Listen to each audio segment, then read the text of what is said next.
الحمدللہ رب العالمین والصلاة والسلام علی سید الانبیاء والمرسلین اللہم صلی علی سیدنا و مولانا محمد وعلی آلہ واصحابہ وبارک وسلم وصلی علیہ۔ دنیا کے تمام دیکھنے والوں کو، تمام چاہنے والوں کو، تمام پیار کرنے والوں کو اور جہاں جہاں تک اس وقت میری آواز کو سنا اور مجھے دیکھا جا رہا ہے، جنید اقبال کی جانب سے انتہائی محبت کے ساتھ السلام علیکم۔ ایک بار پھر ناظرین، آپ کو پر نور صبح نور کے ساتھ میں دل کی عطا گہرائیوں سے خوش آمدید کہتا ہوں، اور آئیے بلا توقف چلیں گے حضرت ابو انیس محمد برکت علی علیہ رحمہ کی تالیف اسماء النبی کریم صلی اللہ علیہ وآلہ وسلم سے رسول اللہ صلی اللہ علیہ وآلہ وسلم کا ایک اسم مبارک پڑھنے اور سننے کی سعادت حاصل کرتے ہیں۔ سیدنا المخبر صلی اللہ علیہ وآلہ وسلم، ہمارے سردار غیب کی خبریں دینے والے، درود و سلام بھیجے اللہ آپ صلی اللہ علیہ وآلہ وسلم پر، آپ صلی اللہ علیہ وآلہ وسلم کی آل پاک پر اور صحابہ کرام رضوان اللہ تعالیٰ علیہم اجمعین پر۔ حضرت انس بن مالک رضی اللہ تعالیٰ عنہ سے روایت ہے، حضور نبی کریم صلی اللہ علیہ وآلہ وسلم نے ارشاد فرمایا کہ جس نے صدقے دل سے شہادت کی تمنا کی اور اللہ تعالیٰ کی بارگاہ میں دعا مانگی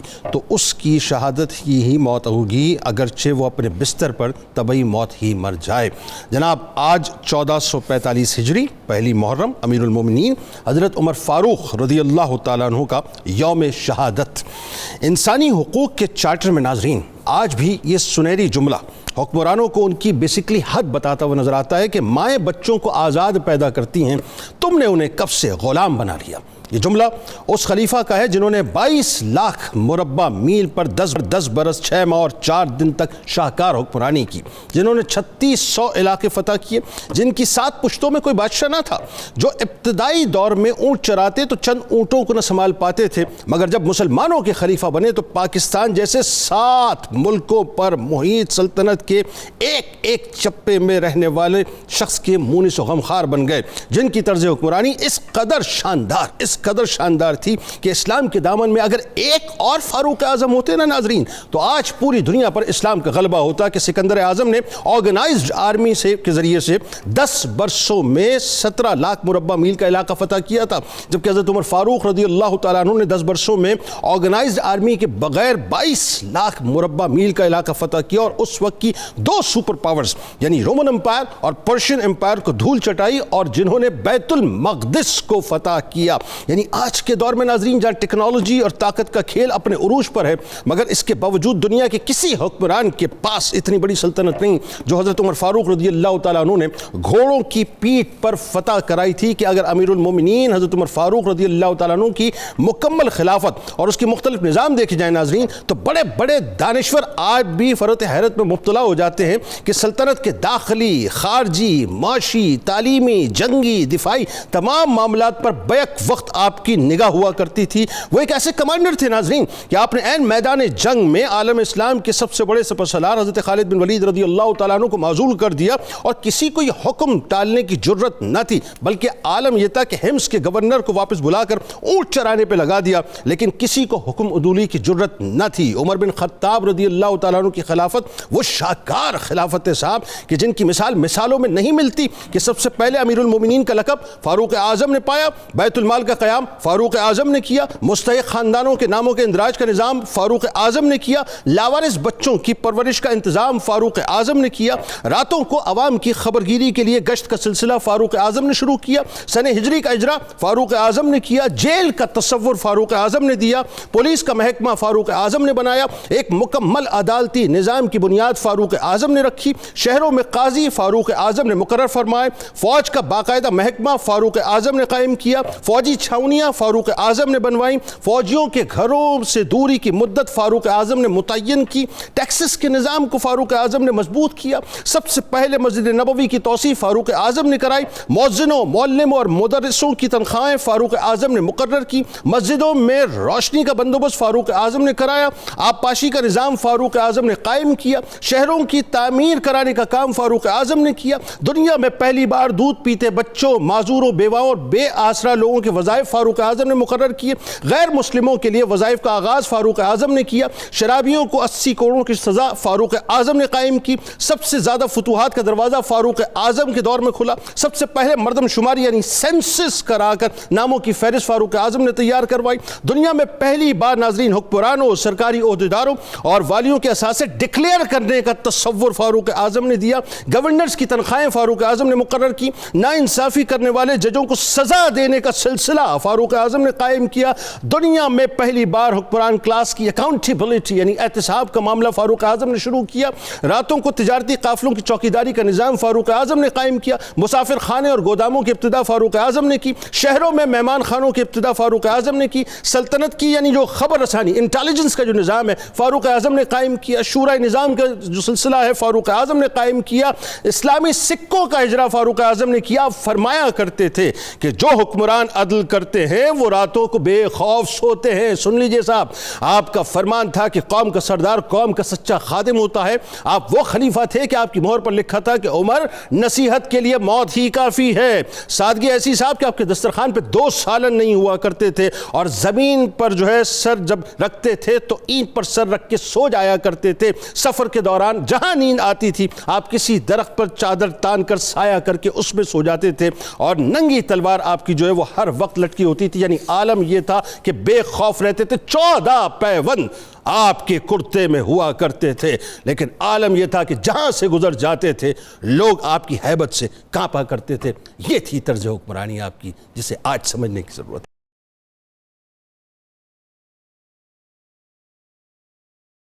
آغاز کرتے ہیں مفتی صاحب سب سے پہلے آپ سے، لیکن جو کرسی کے دل دادا ہیں آج اگر ہمارے ساتھ رہیں تو بڑا لطف آئے گا آپ کو سننے میں کہ ایکچول حکومت ہوتی کیسے ہے۔ مفتی صاحب ذرا بتائیے سب سے پہلے حضرت عمر فاروق رضی اللہ تعالیٰ عنہ، ہمارے ہاں تو 75 برسوں میں ہم نے دیکھا کہ جب حکومت کسی کو ملتی ہے تو شادیانے کسی اور انداز سے بج رہے ہوتے ہیں، لیکن وہاں جو طرز تھا کہ بحیثیت خلیفہ جب پہلا خطبہ دیا جا رہا ہے اور طرز حکمرانی کا جو منشور پیش کیا جا رہا ہے صاحب وہ ہے اصل طرز حکمرانی، بتائیے ذرا۔ بسم اللہ الرحمن الرحیم۔ اسلامی سال کا پہلا مہینہ اور پہلی صبح حضرت سیدنا عمر فاروق اعظم رضی اللہ تعالیٰ عنہ کا یوم شہادت۔ ایک صاحب قلم نے بڑا ذو معنی با معنی اور جامع جملہ کہا حضرت عمر کے یوم شہادت کے موقع پر کہ قاتل کا زہر میں بجھا ہوا خنجر سینہ عمر میں نہیں بلکہ قلب کائنات میں پیوست ہو گیا۔ کیا جملہ ہے، ایک متحرک، ایک جامع، ایک مقناطیسی شخصیت جس نے اسلام کو صرف 10 برس میں آفاق عالم تک پہنچایا اور دنیا کو ایسا مثالی نظام جو اللہ کے رسول نے نافذ کیا اس کا عملی تصور بلکہ اس کا عملی جو مظہر ہے وہ حضرت عمر نے دکھایا۔ آپ کو رسول اللہ نے محدث کہا، وہ شخصیت جس کے قلب و ذہن میں غیبی حقائق اور الہامات کا ظہور ہوتا ہے۔ سبحان اللہ۔ اور پورے دور خلافت حضرت عمر میں جا بجا اس کے نمونے نظر آتے ہیں۔ ٹھیک۔ اور اس کا پہلا نمونہ آپ کا وہ انتہائی جامعیت پر مبنی وہ خطبہ ہے جس سے آپ نے اپنی خلافت کا آغاز فرمایا۔ بالکل۔ آپ حضرت ابو بکر صدیق کے احترام میں ممبر کے تیسرے زینے پر کھڑے، جہاں صدیق اکبر کھڑے ہوتے ان کے احترام میں وہاں کھڑے نہیں۔ کیا لوگ تھے صاحب، کیا جناب صدیق اکبر حضور علیہ السلام کے احترام میں دوسرے زینے پر کھڑے ہوتے، پہلے زینے پر کھڑے نہ ہوتے تھے۔ حضرت عمر نے اپنے خطبے کا آغاز کیا اور میں آج چاہ رہا ہوں کہ من و عن ان الفاظ کا ترجمہ پڑھ دوں سر، یہ بہت اچھا ہے۔ عمر رضی اللہ تعالیٰ عنہ نے ایگزیکٹلی یہی جانا چاہیے، ارشاد فرمایا۔ جناب آپ فرمانے لگے، لوگو میں تم ہی میں سے ایک انسان ہوں، اگر مجھے خلیفہ رسول کی نافرمانی گوارا ہو سکتی تو میں ہرگز یہ ذمہ داری نہ لیتا۔ یعنی آپ کے دل میں بالکل خواہش نہیں تھی کہ میں اس طرح کا کوئی منصب سنبھالوں۔ مجھے معلوم ہے لوگ میری سختی سے ڈرتے ہیں اور میری دوستی سے لرزہ براندام رہتے ہیں، جو کوئی بھی یہ احساس رکھتا ہے وہ اپنی جگہ درست ہے۔ مجھے رسول اللہ صلی اللہ علیہ وسلم سے شرف صحبت حاصل رہا ہے، میں آپ کا ادنا مطیع اور خادم تھا، ہائے ہائے اور کسی بھی نرمی اور رحم دلی میں آپ تک نہیں پہنچ سکتا۔ اللہ بارگاہ رسالت میں میری حیثیت ایک برہنہ تلوار کی تھی، حضور جب چاہتے مجھے نیام میں رکھتے اور جب چاہتے مجھے کام میں لاتے۔ کیا تعارف اپنا دے رہے ہیں، سبحان اللہ سبحان اللہ۔ آپ صلی اللہ علیہ وآلہ وسلم کی خدمت میں اس طرح رہا یہاں تک کہ اللہ تعالیٰ نے آپ کو اپنے ہاں یاد فرما لیا۔ اللہ اکبر۔ آپ آخر وقت تک مجھ سے راضی رہے، اللہ، اور اس پر میں اللہ کا شکر ادا کرتا ہوں۔ سبحان اللہ سبحان۔ اس کے بعد مسلمانوں کی خدمت سیدنا ابو بکر صدیق کے سپرد کی گئی، جن کے تحمل اور نرمی سے کسی کو انکار نہیں، اور میں ان کا بھی اطاعت گزار اور معاون رہا۔ واہ، میں اپنی سختی کو ان کی نرمی میں لپیٹ دیتا تھا، یہاں تک کہ اللہ رب العزت نے انہیں ہم سے جدا کر دیا اور وہ دم آخر تک مجھ سے خوش رہے۔ واہ واہ واہ واہ واہ۔ کیا اب آپ فرمانے لگے، اے لوگو، اب تمہارے معاملات کی ذمہ داری میرے کندھوں پر ہے۔ کاندھوں پر ہے۔ دراصل یہ میری تمہارے ذریعے اور تمہاری میرے ذریعے آزمائش ہے۔ تمہیں معلوم ہونا چاہیے کہ میری سختی اب نرمی میں بدل گئی ہے، لیکن ان لوگوں کے لیے ابھی بھی سختی قائم ہے جو لوگوں پر ظلم کرتے ہیں۔ واہ واہ واہ واہ۔ جو لوگ امن سلامتی سے رہتے ہیں اور ایمانی جرأت کا اظہار رکھتے ہیں، ان کے لیے میں بہت نرم ہوں۔ واہ۔ اگر کوئی کسی پر زیادتی کرے گا تو میں اس وقت تک اسے نہیں چھوڑوں گا جب تک اس کا رخسار زمین پر نہ لگا دوں اور دوسرے رخسار پر اپنا پاؤں نہ رکھ دوں، یہاں تک کہ وہ حق کے ساتھ ہتھیار ڈال دے۔ لوگو، مجھ پر تمہارے چند حقوق ہیں، یہ ضرور حاصل کرو۔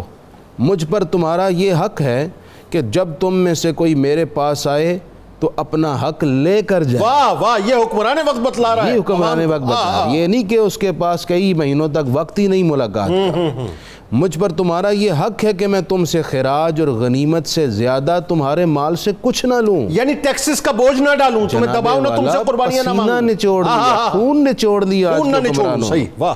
مجھ پر تمہارا حق یہ ہے کہ میں تمہارے عطیات اور وظائف میں اضافہ اور تمہاری سرحدوں کی حفاظت، یعنی ویلفیئر کا کام، لوگوں کو جو آکسیجن ملنا چاہیے جینے کے لیے۔ اور تمہارا مجھ پر یہ حق ہے کہ جب تک تم جنگ پر جاؤ تو میں ایک باپ کی طرح تمہارے مال، اہل و عیال کی حفاظت کروں۔ واہ واہ۔ اللہ کے بندو، اللہ سے ڈرو،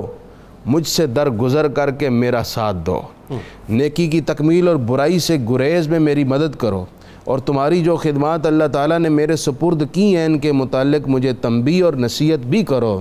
میں تم سے مخاطب ہوں اور اپنے اور تمہارے لیے خدا سے مغفرت۔ کیا خوبصورت خطبہ ہے، عدالتی نظام، یعنی عدل سے شروع کر کے آپ نے جو ہے اللہ کی رضا، آپ نے گویا کہ اپنا ساری پالیسی اور اپنا ایجنڈا بیان فرما دیا۔ سر مطلب میں آپ کو بتاؤں، بڑے بڑے ایجنڈے صاحب سننے کو ملتے ہیں ظاہر بلا تمثیل، لیکن وہ پریسائزلی سب کچھ بیان کر کے رکھ دیا عمر فاروق نے کہ ایک حکمران کو بنیادی طور پہ کیسا ہونا چاہیے۔ اب آئیے ذرا، جو حضرت عمر فاروق رضی اللہ تعالیٰ عنہ نے ملک کی جو انتظامی لحاظ سے ظاہر تقسیم کی ہے، اس کی ذرا تفاصیل بتائیے، اس کی وجوہات بھی بتائیے، اور خاص طور پہ آپ کے دور کے اندر صاحب یہ جو احتساب کا معاملہ ہے وہ بڑا سخت ترین تھا، یعنی عمال کی نگرانی خود کرنا، انٹیلیجنس کا نظام، ان کا احتساب کرنا، بتائیے ذرا۔ بسم اللہ الرحمن الرحیم والصلاة والسلام علی سید الانبیاء والمرسلین۔ جنید بھائی، کسی نے کہا تھا کہ آقا کے صحابی کا وہ شانہ یاد آتا ہے، بدل کر بیس گلیوں میں وہ جانا یاد آتا ہے، نجف صحت کی مائیں جب آٹے کو ترستی ہیں، عمر تیری خلافت کا زمانہ یاد آتا ہے۔ حضرت سیدنا صدیق اکبر رضی اللہ تعالیٰ عنہ جب دنیا سے رخصت ہونے لگے تو کسی نے آپ سے سوال کیا کہ آپ نے منصب خلافت کے لیے حضرت عمر کا انتخاب کیوں کیا؟ تو آپ نے جواب دیا کہ اگر اللہ تعالیٰ نے مجھ سے میری بخشش کا کوئی سبب پوچھا تو میں جواب دوں گا کہ میں عمر کو تیرے بندوں پر حکمران بنا کر آیا تھا۔ حضرت سیدنا فاروق اعظم رضی اللہ تعالیٰ عنہ نے جب منصب خلافت سنبھالا تو مرکز مدینہ تو نبی کو رہنے دیا، لیکن انتظامی امور کے لیے سلطنت اسلامیہ کو 8 صوبوں کے اندر آپ نے تقسیم کر دیا، جس میں مکہ المکرمہ، مدینہ منورہ، منورہ، شام، جزیرہ، بصرہ، کوفہ، مصر اور فلسطین شامل ہے۔ پھر ان صوبوں میں سے ہر صوبے کے اندر مرکز سے گورنر کا تعین کیا گیا اور اس گورنر کے ماتحت کچھ افسران کی تقرری کی گئی۔ اب ایک تو حضرت سیدنا فاروق اعظم رضی اللہ تعالیٰ عنہ کی وہ شرائط ہیں، لیکن ان شرائط سے پہلے جو ایک بنیادی کام آپ نے کیا کہ آپ جس بھی شخص کو کوئی عہدہ دیتے اس کا امتحان لیتے تھے، اس کی آزمائش کرتے۔ مثلا حضرت سیدنا ابو موسیٰ اشعری رضی اللہ تعالیٰ عنہ کے لیے ایک مشیر کی تقرری تھی، تو حضرت احنف بن قیس رضی اللہ تعالیٰ عنہ کو 1 سال آپ نے اپنے پاس روک کر رکھا، ان کا امتحان لیا۔ 1 سال بعد آپ نے فرمایا کہ میں نے تمہیں پرکھ لیا ہے، تمہارا ظاہر بہت خوبصورت ہے، اسی طرح تمہارا باطن بھی خوبصورت ہوگا، تم امتحان میں کامیاب ہو، اب تم مشیر بننے کے قابل ہو، اب تم مشیر بن سکتے ہو۔ تو اب حضرت سیدنا فاروق اعظم رضی اللہ تعالیٰ عنہ نے عاملین کی تقرری کے لیے، گورنروں کی تقرری کے لیے جو شرائط بیان کی وہ 2 طرح کی ہیں۔ ایک ان میں سے شرائط مطلقہ ہیں جو ہر گورنر کے لیے لازم تھی۔ ان میں سے پہلی شرط آپ نے یہ بیان کی کہ جو گورنر ہے وہ اعلیٰ گھوڑے کی سواری نہیں کرے گا۔ دوسری شرط یہ ہے کہ باریک لباس نہیں پہنے گا، چھنے ہوئے آٹے کی روٹی نہیں کھائے گا، اپنے دروازے پہ دربان کھڑا نہ کرے تاکہ لوگوں کو اس تک پہنچنے میں دشواری نہ ہو۔ اسی طرح اس کی رعایا میں سے کوئی بیمار ہو جائے تو اس کی عیادت کرے گا، کوئی فوت ہو جائے تو اس کے جنازے میں جائے گا۔ یہ شرائط تھی جو تمام گورنروں کے لیے بیان کی گئی۔ یہ شرائط ایسی ہے کہ اگر آج کے آپ وی وی آئی پی کلچر کو سامنے رکھیں تو آپ کو بالکل ایسا لگے گا کہ عمر فاروق رضی اللہ تعالیٰ نے 1400 برس پہلے سارے شرائط بتا دی تھی۔ بالکل۔ اور پھر دوسرا، حضرت سیدنا فاروق اعظم رضی اللہ تعالیٰ عنہ نے کچھ شرائط تھی جو خطوط کے ذریعے گورنروں کو دی۔ وہ کیا؟ ان میں سے پہلی شرط اور بڑی قابل توجہ، وہ کیا؟ آپ فرماتے ہیں ان تجارت الامیر فی امارتہ خسارۃ، گورنر کا یا امیر کا اپنی حکومت میں تجارت کرنا یہ خسارہ ہی خسارہ ہے۔ جو امیر ہے یا حکمران ہے وہ اپنی حکومت کے اندر تجارت نہیں کر سکتا، خرید و فروخت نہیں کر سکتا، اس کی بہت ساری خرابیاں آپ نے بیان کی۔ پھر جس کو آپ گورنر مقرر کرتے اس کے اثاثہ جات کی تفصیل طلب کرتے کہ تمہارے اثاثے کتنے ہیں، اس کی تفصیل کو آپ اپنے پاس رکھ لیتے۔ جب وہ گورنری سے معزول ہوتا یا وہ گورنری کو عہدہ چھوڑتا تو ان اثاثوں کو دیکھا جاتا، اگر اس میں زیادتی ہوتی تو وہ بیت المال میں جمع کروا دی جاتی۔ یعنی اثاثے جو ہیں وہ الیکٹ ہونے سے پہلے، سلیکٹ ہونے سے پہلے ڈکلیئر کروائے جاتے تھے، بعد کی تحقیق سے پہلے تحقیق کی جاتی تھی۔ اور پھر حضرت فاروق اعظم رضی اللہ تعالیٰ عنہ جو کل مال اس وقت گورنر کے پاس ہوتا اس کے 2 حصے کر کے آدھا مال اس کے حوالے کرتے، آدھا امانتاً اپنے پاس رکھ لیتے جو بعد میں واپس کیا جاتا۔ انہی شرائط میں سے ایک شرط آپ نے یہ بھی بیان کی کہ کوئی بھی گورنر کسی رشتہ دار کو عہدہ نہیں دے گا۔ اس کی وجہ کیا ہے؟ فرمایا جس شخص نے کسی رشتہ دار کو عہدہ دیا اس نے اللہ کے ساتھ، اس کے رسول کے ساتھ، سارے مومنوں کے ساتھ خیانت کی ہے۔ اب یہ صرف شرائط نہیں ہوگا، پسندیدگی ذاتی بنیاد پر شرائط نہیں تھی، ان کا نفاذ بھی تھا۔ محمد بن مسلمہ کی قیادت کے اندر کمیٹی بنائی گئی، آپ بازار میں نکلے تو ایک شخص نے آواز دے کر کہا عمر عامل مقرر کر کے کیا تم بری ذمہ ہو گئے ہو؟ آپ نے فرمایا کیا ہوا؟ فرمایا تمہارے مصر کا عامل باریک کپڑا پہنتا ہے، اس کے دروازے پہ دربان بیٹھتا ہے۔ آپ نے طلب کیا مصر کے عامل کو باریک کا کرتا اتروا کر، کھردہ کرتا پہنا کر، ہاتھ میں چھڑی دے کر فرمایا تم بکریاں چراؤ، تم گورنر بننے کے قابل نہیں ہو۔ یہ نظام حکومت تھا سیدنا فاروق اعظم۔ واہ واہ واہ، کیا بات، کیا بات۔ اور ظاہر ہے اس پہ تو بڑی گفتگو ہو سکتی ہے، وقت بڑا سمٹا ہوا ہوتا ہے، ورنہ صرف انہی موضوعات کے اوپر جو بڑی گفتگو ہو سکتی ہے کہ اگر صرف یہ آئینہ ہم سامنے رکھیں آج صاحب بہت سے مسائل کا ویسے نکلے۔ ڈاکٹر صاحب ذرا بتائیے بحیثیت خلیفہ ایک یہ مطلب یوں، بلکہ اس کو میں تھوڑا سا اور اس کو ذرا براڈر کینوس پہ آپ کو لے کے جاؤں کہ ایک حکمران کی احساس ذمہ داری بنتی ہے، مطلب اس کا اگر صحیح طور سے ہمیں پرسپیکٹو دیکھنا ہے تو حضرت عمر فاروق رضی اللہ تعالیٰ عنہ نے جو احساس ذمہ داری کو اون کی بحیثیت خلیفہ وہ بتائیے۔ پھر یہ کہ آپ کی طبیعت میں انتہائی سادگی وہ کیا تھی وہ ذرا بتائیے، اور خاص طور پہ یہ جو جذبہ خدمت خلق آپ کے اندر اچھا بسا ہوا تھا، بتائیے ذرا۔ بسم اللہ الرحمن الرحیم۔ جی جنید بھائی، آپ نے انٹرو میں بھی اشارہ کیا ہے کہ حضرت سیدنا فاروق اعظم جو ہے انہوں نے سب سے پہلے گشت کا جو نظام ہے وہ قائم فرمایا ہے، اور احساس ذمہ داری تو ظاہر ہے اسی درجے کا ہونا چاہیے تھا، کیونکہ آپ نے جزیرہ عرب کو اور حجاز کو 22 لاکھ مربع میل میں بدلنا تھا۔ تو یہ اتنا آسان کام نہیں تھا اگر آپ کے اندر احساس ذمہ داری نہ ہو. اور احساس یہی ہوتا ہے کہ شاید رسول اکرم صلی اللہ علیہ وسلم نے اسی ذمہ داری کے لیے حضرت سیدنا فاروق اعظم کو اللہ سے خود مانگا تھا. اور ایک روایت میں یہ آتا ہے کہ رسول اکرم نے عرض کیا اللہ کریم کی بارگاہ میں مولا مجھے عمر ہی عطا فرما, مجھے عمر ہی چاہیے. تو یہ مراد رسول تھے. تو مراد رسول میں پھر احساس ذمہ داری بھی اسی درجے کا ہونا چاہیے جو اللہ کریم نے اپنے رسول کو خود عطا فرمایا. تو آپ ہر رات کو باہر نکلا کرتے تھے, مدینہ منورہ سے باہر جایا کرتے تھے. اور احساس ذمہ داری کے حوالے سے ایک مشہور واقعہ ہے کہ آپ گشت کرتے کرتے 3 میل تک دور نکل گئے. 3 میل کا مطلب ہے تقریباً 5-5.5 کلومیٹر سفر کرتے کرتے آپ مدینہ منورہ سے باہر نکل گئے. تو آپ نے دیکھا ایک گھر میں رات کا وقت ہے اور رونے کی آواز آ رہی ہے, بچوں کے رونے کی آواز آ رہی ہے. تو آپ اندر تشریف لے گئے اور آپ نے جا کے اس خاتون سے پوچھا تو اس نے کہا کئی وقت گزر گئے ہیں کہ بچوں کو کھانے کو کچھ نہیں ملا, تو ان کا دل بہلانے کے لیے میں نے یہ ہنڈیا رکھی ہوئی ہے اور اس میں صرف پانی ہے, اسے ابال رہی ہوں تاکہ بچے بہلتے بہلتے کہیں سو جائیں گے, آخر بچے ہیں تو بہل ہی جائیں گے. تو جب یہ کیفیت دیکھی تو آپ فوراً کھڑے ہو گئے, واپس مدینہ منورہ تشریف لائے اور بیت المال سے آپ نے کھانے کی چیزیں اٹھائیں. اور ایک روایت میں آتا ہے کہ آپ نے آٹے کی پوری بوری اٹھائی اور اپنے خادم نوکر اور جو ملازم تھا آپ کا اسلم, اسے کہا کہ اسے میری پشت پہ تم لاد دو تاکہ میں جا کے ان کے سامنے اس چیز کو پیش کروں. تو خادم نے عرض کیا امیر المومنین کو, اور آپ نے یہ اپنے انٹرو میں اس کی طرف اشارہ کیا ہے کہ حضرت سیدنا فاروق اعظم تو وہ تھے کہ جن کے رستے سے شیطان بھی بھاگ جاتا تھا. اللہ نے اتنا رعب اور دبدبہ آپ کو عطا فرمایا تھا. تو اسلم بھی کانپنے لگا وہ کیفیت دیکھ کے. تو اس نے عرض کیا حضرت یہ ذمہ داری مجھے عطا فرمائی جائے, میں آپ کی رہنمائی میں اور سرپرستی میں یہ لے کے جاؤں گا. تو آپ نے ارشاد فرمایا آج اگر تو میرا بوجھ اٹھا لے گا تو قیامت والے دن میرا بوجھ کون اٹھائے گا. یہ خلیفہ وقت کے جملے, یہ خلیفہ وقت نے ارشاد فرمایا اور آپ خود لے کر گئے اور پھر کھانے کا سامان وہاں پہنچایا, بچوں کے لیے کھانے کا انتظام کیا. اب اس وقت تک وہ خاتون نہیں جانتی تھی کہ یہی امیر المومنین ہے, یہی خلیفۃ المسلمین ہے اور یہی ابن خطاب ہے. تو اس نے کہا کہ میرا دل یہ کرتا ہے کہ عمر خلیفہ نہ ہوتا, اس کی جگہ تو خلیفہ ہوتا. تو آپ نے ارشاد فرمایا وہ عمر میں ہی ہوں, اللہ اور اس کے رسول کے صدقے مجھے معافی عطا کی جائے. ڈاکٹر صاحب اس میں ایک جملے کا اور اضافہ کیجئے, یعنی آپ کا عالم یہ تھا کہ آپ بچوں کو جو ہے لبھانے لگے تھے وہاں پر, اور جیسے وہ مطلب باقاعدہ آپ نے جو اپنے گھٹنوں اور پنجوں کو مطلب زمین پہ رکھ کے بچوں سے کھیلتے تھے اس وقت تک جب تک کہ ان کے چہرے پہ مسکراہٹ نہ آ گئی آپ کو چین نہیں آیا خلیفہ کو. اور یہی احساس تھا کہ حضرت احنف بن قیس کہتے ہیں کہ ایک دن میں آپ کی خدمت میں حاضر ہوا زیارت کرنے کے لیے, تو میں نے دیکھا کہ آپ مدینہ منورہ کی گلیوں میں دیوانہ وار دوڑ رہے ہیں, کبھی ادھر تشریف لے جاتے ہیں کبھی ادھر تشریف لے جاتے ہیں. میں آپ کی خدمت میں حاضر ہوا تو آپ نے فرمایا احنف میرا ساتھ دو, کیونکہ بیت المال سے ایک اونٹ گم ہو گیا ہے تو میں اس کی تلاش کر رہا ہوں, کیونکہ ایک ایک اونٹ اللہ رب العزت نے اپنے بندوں کی ملکیت بنایا ہے, ان غریبوں کی ضرورت ہے. جب تک تم میرے ساتھ شامل نہیں ہوگے تو ہم اس ذمہ داری کو ادا نہیں کر سکتے. اور یہ تو مشہور فقرہ ہے اور مشہور جملہ ہے آپ کا.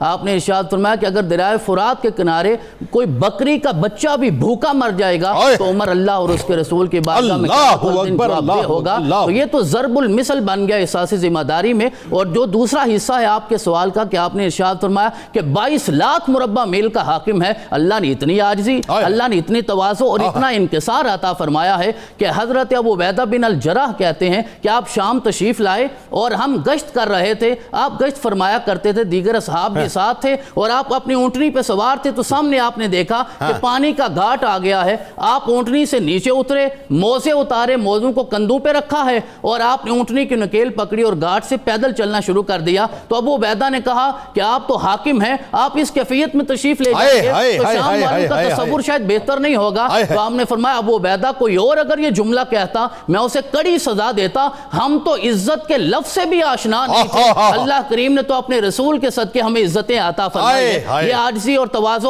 اور وہ آپ کا مشہور جملہ کہ میرا والد تو ناراض ہوتا تھا کہ تمہیں اونٹ چلانا نہیں آتا, لیکن اللہ کے کریم رسول کے قدموں کے صدقے آج 22 لاکھ مربع میل پہ میرے اوپر صرف میرا خدا ہے اور کوئی نہیں ہے. 7 پاکستان بنتے ہیں ڈاکٹر جی. یہ عاجزی, یہ انکسار, یہ تواضع اور جذبہ خدمت کی یہ کیفیت ہے کہ وہ اولیات کی طرف قبلہ مفتی صاحب اشارہ فرمائیں گے. یہ بیت المال اسی جذبہ خدمت کی وجہ سے مارد وجود میں آیا تھا کہ جس میں اللہ کریم نے حضرت سیدنا فاروق اعظم کے صدقے آج تک امت مسلمہ کو یہ تحفہ عطا فرمایا. کیا کہنے.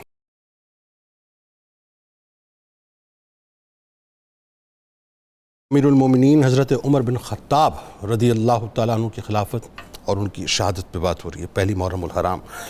توجہ چاہیے آپ کی مخدوم اطہر محمود صاحب فرماتے ہیں کہ ہمدم ختم مرتبت، برحق اس کی امامت، عالی شان عدالت، بے مثل شجاعت، رائے میں ثقافت، کلام میں فصاحت، بیان میں بلاغت، لفظوں میں حکمت، اس کے مشورے میں برکت، رخ پہ روب و متانت، قد میں طوالت، شخصیت میں جلالت، پہچان اس کی ہے غیرت، ہر دم پاس شریعت، دماغ میں تقاضائے وحدت اور دل میں عشق رسالت، آنکھوں سے جھلکتی معرفت، پیشانی پہ چمکتی نورانیت، لباس سے عیاں قناعت، آشنائے راز حقیقت، اس کی شمولیت سے گلشن اسلام میں نکھت، حق و باطل میں فرق اس کی فراست، خلیفہ رسول امین، امیر المومنین، بظاہر خاک نشین، روح تھی عرش کی مکین، نگاہ میں تحت السرا تا افق مبین، فراست مومن اور کامل یقین، قوی جسم و جاؤ عزم و دین، حضرت سے بھر دی خدا کی زمین، ذات اس کی آیت مبین، صفات اس کی اعلیٰ و عرفہ و برین، صحابہ میں ایسے جیسے موتیوں میں نگین، کہر خدا بر دشمنان مسلمین، عمر کی عمر بس عشق رسول اور کچھ بھی نہیں، اس کی شمشیر اور خون منافق سے زمین رنگین، اس کی بیٹی حضور کی عزت، قائم ہے اس کی حجت، مقبول ہے اس کی شفاعت، وہ مومنین کی راحت، فقر تھی اس کی دولت، متا اس کی سرکار سے محبت، نازا اس پہ خلافت، نفاق سے نفرت، آدائے دین پہ حیبت، باقی سب ہیں مریدان نبوت اور یہ ہیں مراد نبوت۔ اب ذرا ڈاکٹر صاحب یہ بتائیے، نظام احتساب کو جس انداز سے آپ نے قائم کیا اس پہ ذرا میں چاہتا ہوں تھوڑا سا، کیونکہ سیناپسس پہ بات ہوئی، ذرا کھل کے گفتگو کیجئے۔ میریٹوکریسی جو کہ کسی بھی سلطنت کی حکومت کی بنیاد ہوا کرتی ہے، اس کا آپ نے بڑا خیال رکھا، اس پہ بات کیجئے، اور فائنلی ظاہر ہے آپ کی شہادت بتائیے۔ جنید بھائی، احتساب کا نظام قائم اسی صورت میں ہو سکتا ہے جب انسان سب سے پہلے اپنی ذات کو احتساب کے لیے پیش کرے۔ واہ، تو آپ نے تو ایک چادر اور کرتے کا بھی حساب دیا ہے میرے مجمع میں کھڑے ہو کے، آپ نے کہا کہ میرا حساب جو کرنا چاہتا ہے کر۔ واہ واہ واہ۔ اور جس طرح آپ نے خود ارشاد فرمایا کہ آپ نے جو احتساب کا نظام قائم کیا، اس میں حضرت سیدنا محمد بن مسلمہ کو سب سے بڑی ذمہ داری دی گئی۔ آپ اس زمانے میں آپ انہیں ISI چیف کہہ لیجئے یا انسپیکٹر جنرل پولیس کہہ لیجئے یا DG نیب کہہ لیجئے، ساری ذمہ داریاں آپ کے پاس ہوتی تھیں، اور جب بھی کوئی خبر آپ کو ملتی تھی تو حضرت محمد بن مسلمہ کو بھیجا جاتا تھا، آپ جا کے اسے ویریفائی کرتے تھے اور پھر آپ کی خدمت میں اس چیز کو پیش کیا جاتا تھا۔ اور جس کی طرف پہلے اشارہ ہو چکا ہے کہ حضرت ابن غنم یہ مصر کے گورنر تھے نا، اور انہوں نے وہ باریک کپڑے پہنے ہوئے تھے، تو آپ نے فرمایا کھردرے کپڑے پہنو اور بکریوں کا ریوڑ جا کے چراؤ۔ تو ان کا رد عمل ابتدا میں کوئی مناسب نہیں تھا، انہوں نے کہا کہ اس زندگی سے بہتر ہے کہ موت آ جائے۔ آپ نے فرمایا تو ہے ہی ابن غنم، اور ابن غنم کی نسبت تو بکریاں چرانے کی طرف ہے، اگر ایسا کرو گے تو پھر اللہ بھی راضی ہو جائے گا، جناب محمد رسول اللہ بھی راضی ہو جائیں گے۔ اتنا کڑا احتساب ہوتا تھا کہ ہمس کے گورنر ہیں حضرت سعید بن عامر، آپ ان کی مجلس میں تشریف لے گئے اور آپ نے لوگوں سے پوچھا کہ گورنر کے بارے میں تمہارے اگر تحفظات ہیں تو بتائیے۔ سارے لوگوں نے اپنی طرف سے نیک خواہشات کا اظہار کیا، لیکن ایک بوڑھا شخص کھڑا ہو گیا، اس نے کہا کہ مجھے 4 شکایات ہیں آپ کے گورنر سے۔ آپ نے ارشاد فرمایا بتاؤ کون سی 4 شکایت ہیں؟ کہا صاحب سے پہلی شکایت تو یہ ہے کہ جو سابقہ گورنر تھا وہ فجر کی نماز کے بعد باہر تشریف لے آتے تھے اور ہمارا وقت ضائع نہیں ہوتا تھا، اور ہم اپنی ضروریات جا کے ان کی خدمت میں پیش کرتے تھے اور مہربانی ہو جایا کرتی تھی۔ یہ ہر روز فجر کی نماز کے بعد 1 گھنٹہ گھر چلے جاتے ہیں اور ہم انتظار کرتے رہتے ہیں۔ اور دوسری شکایت یہ ہے کہ عشاء کی نماز کے بعد ہر روز اپنے گھر کا دروازہ بند کر دیتے ہیں اور ہم انتظار کرتے رہتے ہیں، رات کو بھی ضرورت ہوتی ہے، باہر تشریف نہیں لاتے، اور ہر ہفتہ یا عشرہ میں ایک دن ایسا آتا ہے کہ سارا دن گھر میں تشریف فرما ہوتے ہیں، باہر تشریف نہیں لاتے، اور کبھی کبھی ایسا ہوتا ہے کھلی کچہری لگی ہوتی ہے، مجلس لگی ہوتی ہے، لیکن ان پہ بے ہوشی طاری ہو جاتی ہے، لوگ دور دراز سے آئے ہوتے ہیں، ان کے وقت کا حرج ہوتا ہے۔ آپ نے فرمایا سعید ان کا جواب دو، تو آپ نے بھری مجلس میں عرض کیا خلیفۃ المسلمین کی بارگاہ میں کہ جناب والا پہلی گزارش تو یہ ہے کہ یہ جو کہا گیا کہ فجر کے بعد میں گھر چلا جاتا ہوں، میری زوجہ بیمار ہیں، مجھے ان کی عیادت بھی کرنی ہوتی ہوتی آئے ہے، ہائے۔ گھر کے سارے انتظامات خود کرنے ہوتے ہیں۔ اب یہ گورنر کہہ رہا ہے اور کوئی لیکن کرنے والا نہیں ہے۔ کیونکہ عمر کا گورنر ہے نا، اس لیے وہ عرض کرتے ہیں حضرت میں نے اپنے گھر کے کام کرنے ہوتے ہیں، گھنٹہ مجھے وہاں چاہیے ہوتا ہے، اور جو عشاء کے بعد کی بات ہے تو سارا دن میں اللہ کے بندوں کو دیتا ہوں اور رات میں اپنے رب کی بارگاہ میں حاضر ہو جاتا آئے ہوں، ہائے۔ اور ہفتہ عشرہ میں ایک دن جو دروازہ بند کرنے کی بات ہے تو میرے پاس ایک ہی کپڑا ایک ہی ہے کپڑا ہے۔ پہننے کے لیے، میں اسے ہفتے بعد جب آئے دیکھتا ہوں ہائے زیادہ ہائے میلا ہائے کچیلا ہو گیا ہے تو اسے دھوتا ہوں، جب تک میں تیاری نہ کر لوں تو پھر باہر آنا ممکن نہیں گورنر ہوتا۔ کہہ رہا ہے۔ یہ گورنر کہہ رہا ہے، لیکن گورنر عمر کا ہے اور عمر مراد رسول ہیں۔ اور چوتھی شکایت یہ تھی کبھی کبھی بے ہوش ہو جاتے ہیں، وہ یقیناً انسان کے دل پہ کیفیت طاری ہوتی ہے۔ یہ بات سن کے وہ کہنے لگے امیر المومنین میری نگاہوں میں وہ منظر آتا ہے جب حضرت خبیب بن عدی کو سولی چڑھایا جا رہا تھا، میں بھی وہاں موجود تھا اور دیکھنے والوں میں تھا، وہ منظر میری آنکھوں سے اوجھل نہیں ہوتا، دل کانپ اٹھتا ہے کہیں قیامت والے دن مجھ سے بھی اس کا حساب نہ لیا جائے تو میں بے ہوش ہو جاتا ہوں۔ یہ حضرت سیدنا فاروق اعظم نے عدل کا نظام قائم کیا، احتساب کا نظام قائم کیا۔ پھر وقت آ گیا 26 ذی الحج کو آپ پہ حملہ ہوتا ہے اور 4 دن بعد یکم محرم کو آپ دنیا سے رخصت ہو جاتے ہیں، اور رخصت ہونے سے پہلے اپنے صاحبزادے عبداللہ بن عمر کو بلایا، کہا جا کے جناب عائشہ سے اجازت مانگو کہ میں اپنے یاروں کے قدموں میں دفن ہونا چاہتا ہوں، اور وہاں جا کر یہ نہیں کہنا کہ امیر المومنین عمر اجازت مانگ رہے ہیں، جا کے عرض کرنا کہ عمر اجازت مانگ رہے ہیں، ایسا نہ ہو کہ وہ امیر المومنین سمجھ کے اجازت دے دیں اور دل سے راضی نہ ہوں۔ انہوں نے جا کے یہی پیغام عرض کیا تو ام المومنین نے ارشاد فرمایا جگہ تو میں نے اپنے لیے رکھی تھی لیکن میں اللہ کے رسول کی مراد عمر کو عطا کرتی ہوں۔ پھر حضرت سیدنا فاروق اعظم آج وہیں تشریف فرما ہیں۔ میں اپنی بات کو ختم یہاں کرتا ہوں، مولا علی سے بہتر کوئی خراج تحسین پیش نہیں کر سکتا۔ حضرت سیدنا فاروق اعظم کو جب آپ کی زیارت کرنے کے لیے آئے اور آپ کے چہرے کے پاس کھڑے ہو کے سرہانے کے پاس کھڑے ہو کے کہنے لگے یہ کتنی خوش نصیب روح ہے کہ میں علی اکثر سنا کرتا تھا کہ آقا فرماتے تھے جے تو آنا و ابو بکر و عمر، ذہب تو آنا و ابو بکر و عمر، دخل تو آنا و ابو بکر و عمر، خرج تو آنا و ابو بکر و عمر۔ میں نے تو کبھی رسول اکرم کی زبان سے ابو بکر اور عمر کے علاوہ کوئی بات سنی نہیں ہے، الگ الگ بھی نہیں سنے، الگ الگ سنا نہیں۔ آقا فرماتے تھے میں آیا ابو بکر اور عمر بھی آئے، میں گیا ابو بکر اور عمر بھی گئے، میں داخل ہوا ابو بکر اور عمر بھی گئے۔ تو یہ کیفیت ہے کہ حضرت عمار بن یاسر نے وہ حدیث ہم تک پہنچائی ہے کہ حضرت جبریل سے میرے آقا نے فرمایا ذرا عمر کے فضائل تو بیان کرو۔ عمر نے کہا آقا 950 سال بھی ہو جائیں تو پھر بھی عمر کے فضائل بیان کرنا یہ ممکن نہیں ہے۔ تو مراد رسول نے اپنے رسول کی مراد کی مان یوں رکھی ہے کہ میرے رب نے پھر یہ درجہ عطا فرمایا، وہ دجلہ ہو، وہ فرات ہو، وہ نیل ہو یا سرزمین مدینہ ہو، آپ کوڑا مارتے تھے میرا رب اسے آپ کے تابع کر دیتے۔ کیا کہنے ہیں صاحب، سلامت رہی۔ اور وہی بات جب آپ زخم و ظاہر ہوش میں آئے تو جو پہلا سوال آپ کا تھا وہ اپنی نماز کے بارے میں بنیادی طور پہ، تو اللہ تعالیٰ ہمیں نمازوں سے محبت بھی عطا کر دے۔ بہت شکریہ آپ تینوں احباب کا، آپ تشریف لائے۔ دعا ہے کہ کل بروز محشر اللہ تعالیٰ ہمیں حضرت عمر فاروق رضی اللہ تعالیٰ عنہ کا صدقہ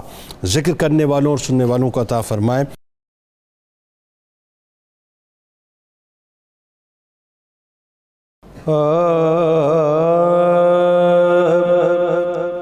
صحابہ میں ذیشان فاروق اعظم، صحابہ میں ذیشان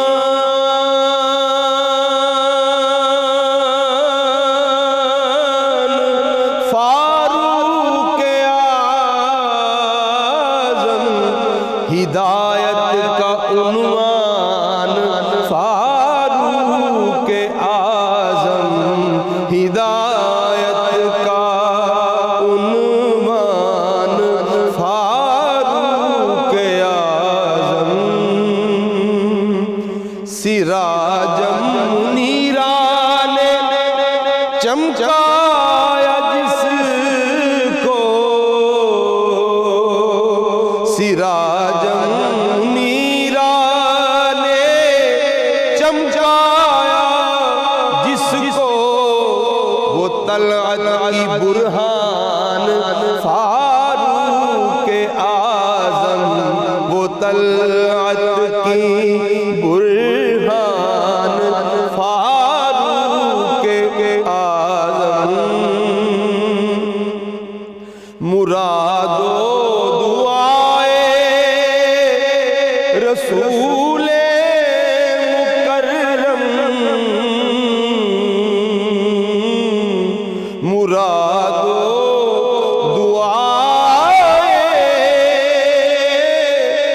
رسول مکرم صحابہ کا ارمان فاروق اعظم صحابہ کا ارمان